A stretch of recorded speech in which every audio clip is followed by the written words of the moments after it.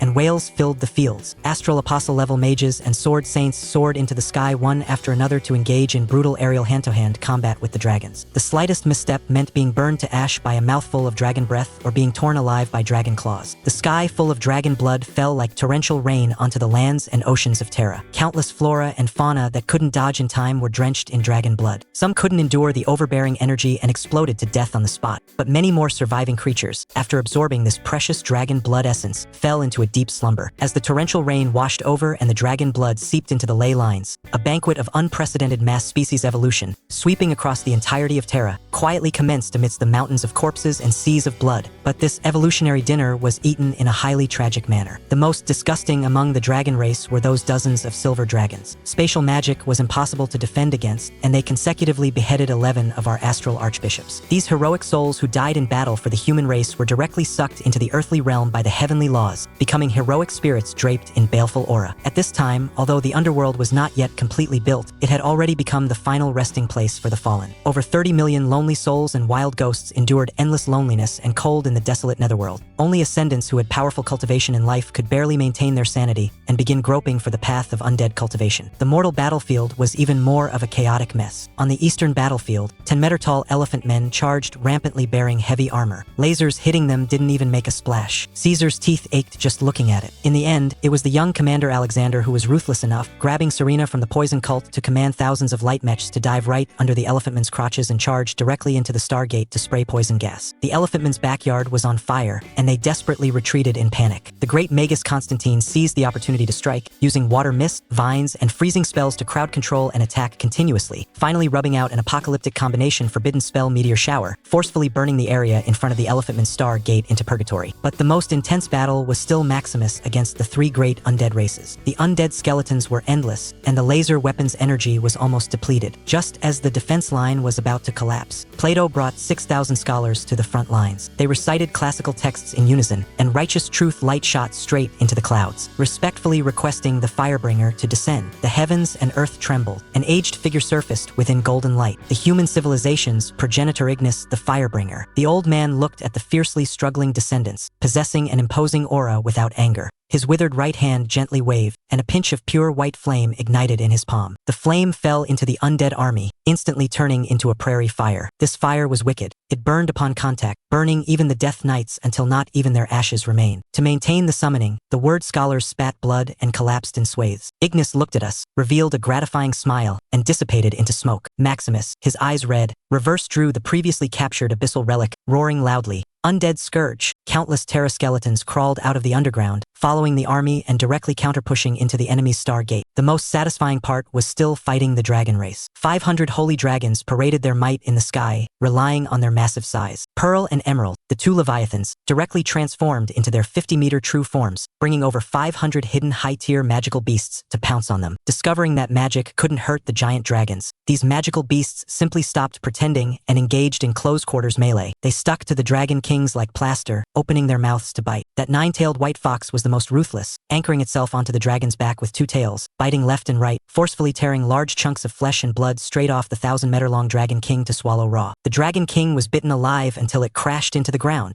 Seeing his big sister eating until her mouth dripped with grease, Leo got greedy too, running up to carve a piece of dragon meat to roast and eat. Upon discovering it could enhance magic power, all the human swordsmen and mages present went crazy. This wasn't fighting a war. This was clearly an Aleocaniate buffet. Before the hundreds of giant dragons could react, they were dismembered on the spot by the reedied human army, and even the dragon eggs were snatched clean. As for the sea monster race, even more laughable. These seafood creatures, relying on their star gate being in the deep sea, hid in the water and crazily taunted. "Come over here if you dare." As a result, Serena of the Poison Cult directly developed a sea vine toxin exclusively for countering aquatic races. Hundreds of astral mages charged into the sea with water-repelling pearls in their mouths and frantically poisoned the area. The deep-sea giant crabs that were arrogant a second ago all turned belly up the next second. The human ascendants steamed large lobsters right on the spot and netted all the rest back to Terra for seafood farming. This apocalyptic war of 1 against 20 was forcefully turned into a reverse plundering by the Terra army. But I wasn't in a rush to end the Star War. According to the inside info Quark gave me, as long as you don't occupy 51 of the enemy's land, the Star War won't settle. So I forcefully exploited this bug for 100 years. For this 100 years, Terra ushered in a golden age of frantic development. The mech race's tech tree was carved clean by major factions like the Holy Empire, Albion, and the Gaul Kingdom. Dragon blood soaked the ley lines, breeding mountains and plains of sentient high-tier magical beasts and magical plants with innate skills. The Ascension world directly spawned the two highly lucrative professions of alchemist and beast tamer. It wasn't until 100 years later, when the myriad races had been completely hollowed out, that I ordered the end of the Star War. The moment the settlement notification rang, I swallowed hard looking at the panel. Balance skyrocketed. 8,765,800 points. I struck it rich. I threw down 9 million energy points directly to give the underworld a massive upgrade. The Obsidian Gates, the Path of Woe, the Abyssal Hound Lair, the Pyramid of the Dead, the Judgment Throne, the Hall of Illusions, Tartarus, the Bridge of Lethe. 16 core buildings rose from the ground. Terra's cycle of life and death was completely closed. Over 2 million soldiers who died in battle under the canonization of the heavenly laws